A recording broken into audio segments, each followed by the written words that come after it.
Do you want to know the way that I work so much faster inside Canva? It's through some fancy little buttons that I press right on my keyboard that do things faster for me. And these are called Canva shortcuts. And shortcuts are just buttons that you can press to do things faster in a way that's going to speed up your process. And they take a moment to learn, but if you're like me, they actually become muscle memory and you can do them without even thinking to help speed up your process. And so if you're inside Canva more than once a month for your business, these are shortcuts that are worthwhile learning so that you can speed up your process. I kid you not, it saves me hours by the time you put together all of the time I have saved over even the last few months. So I'm going to share with you today 5 of my favorite shortcuts that you can start using them today. Let's dive in. So hi, if we haven't met yet, welcome to my channel. My name is Jacqui. I am a professional graphic designer who teaches everyday business owners how they can create their own incredible branding and graphics. And today we're looking into all things Canva and shortcuts. And if you ever want more support, make sure that you're following me on Instagram and that you've subscribed to this channel. So the first one I want to talk to you about is a really fun one because it's so darn easy. All you need to do is press one button on your keyboard, not even 2 buttons simultaneously, but one button, and something's going to pop up on your design. So you ready? I'm literally putting my finger down, and what's going to happen is I'm going to press R on my keyboard, and when I do that, it inserts a rectangle or a square. And this rectangle is wonderful. It's not just a boring rectangle. You're like, oh, I'm stuck on sizes or I can't change the color. You can do literally anything with this rectangle. I can change the color and then I can do more. I could choose to click on this corners button here, and I could choose to round the corners and I could make them all the way rounded, all the way not. Then if I wanted to, I could make this even skinnier and narrower, and it turns into more of a button type of shape. You know, all these different shapes. Then I can click on my stroke style here and I can make a stroke added to the outside, and I could change the thickness of that stroke and do pretty much absolutely anything that I want to, all because I pressed R on my keyboard. Fun fact for you too is if you press edit here, you can choose and change this to anything else while you've got the same settings applied. So if I wanted an arrow instead, I could do that just there. All right, let's now move to shortcut number 2. Shortcut number 2 is so useful when you're wanting to move things around. The first one you probably already know, but the second part B of this shortcut tip, you're going to find really helpful. So say, for example, I had this arrow on the screen and maybe I wanted to move it across and have it come closer to this rectangle here that I've just inserted, right?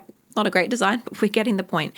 Usually you can either pick it up and drag it with your mouse. All good. Shortcuts only work on a computer. It's not going to work on a device that doesn't have a keyboard that appears all the time while you're designing. Because, for example, if I was to press that R thing before, if I was already selected on an object, like if I was already selected, like if I was typing a box inside here, and then I pressed R, it's just going to type letter R. It's not going to work. So keyboard shortcuts work best on computers, on PCs, on laptops, on anything that has a built-in keyboard on it.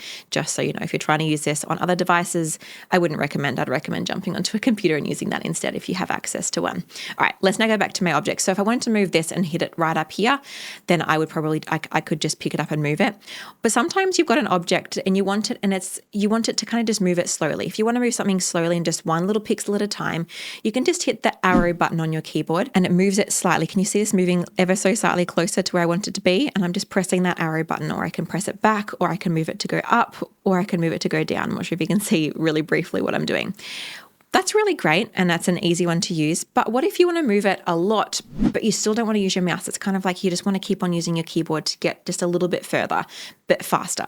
What you can actually do is hold down Shift on your keyboard while you're pressing those arrows. So if I hold down Shift right now and press my arrow, you can see those jumps become a lot bigger and a lot faster, right? So I'm pressing Shift right now. If I stop pressing Shift, look how slow it goes. All right, not pressing Shift, see that's much slower. Whereas now, arrow, arrow, arrow, arrow while I'm pressing Shift. That was arrow, arrow, arrow, arrow, 4 arrows. Whereas if I press 4 arrows without holding Shift, it barely moves at all. And so that shift just helps you to kind of really jump and nudge 10 whole pixels at a time instead of doing tiny little pixels at a time. All right, the next one I want to show you is, say you build a collection of elements. So say I had this arrow and then maybe for some reason I had this circle behind it. I am not loving this aesthetic, but we're going to go for it. And I wanted to move these around all the time. What I can do is like click on my mouse and drag, and it selects both of these at a time. But then, I let go. So now I need to like re-put them together and then remove it around and then re-pick it up and redo it. What you can do instead is group the items together. Now you can press group by holding down this little group button that appears when you have more than one object selected. So I could hit group, and now this is one element together. I can double click if I want to kind of access one thing at a time, or I can press ungroup. Or you can use your keyboard shortcuts. If I click and drag to select these two objects together, I could actually press Ctrl+G or Command+G if you're on a Mac, Ctrl+G or Command+G, and it will group those items together without me needing to press this little button, which again, these little things don't save you a minute every single time, but they do save you a few seconds. And every time you save yourself a few seconds, you're helping your design process to speed up, and you're also helping less friction to get in the way when you're in the groove. Sometimes you're just in the groove of designing, and when you have to like stop and use your mouse to kind of click group, then it takes a few extra seconds or a few extra milliseconds. And so I like just pressing Command+G on my keyboard or Ctrl+G on PC, and it groups those items together, which is beautiful. And for my final two shortcuts, I want to chat you through two different text formatting options. The first one, so I'm going to insert a text box here. All right, so I've just inserted a text box and some text to show you how these text formatting shortcuts work. The first one is three different ones that work really well together, and that is if you were to press Ctrl+B, Ctrl+I, and Ctrl+U. These work if you've been using word processors like Google Docs or Word, anything like that. So hopefully you'll actually know some of these, but I just wanted to make sure I mention them because sometimes we don't realize that the most basic of shortcuts actually works in our favorite design program as well. So for example, I'm going to highlight a word like edit, and I can just press Ctrl+B and it's going to bold that text for me. You can now see edit is bolded. Now, again, this saves me from clicking on my text and then going all the way up to the bold panel up the top here. If I was on a PC, I would have pressed Ctrl+B. Same kind of thing works for italicizing. So say I want to italicize the word sum, I can press Control or Command, depending on what device you're on, and I. So Command-I, and it's going to italicize that text for me. Again, that just helps me not have to go all the way up to the I italic section of the top.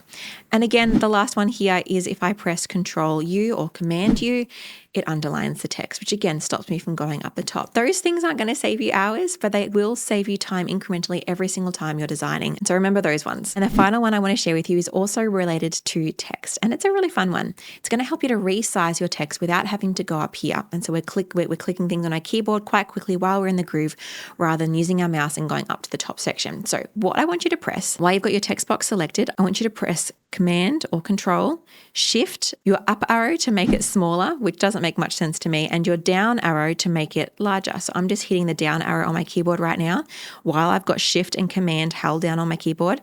Obviously, if you're on a PC, you would do Control instead of Command.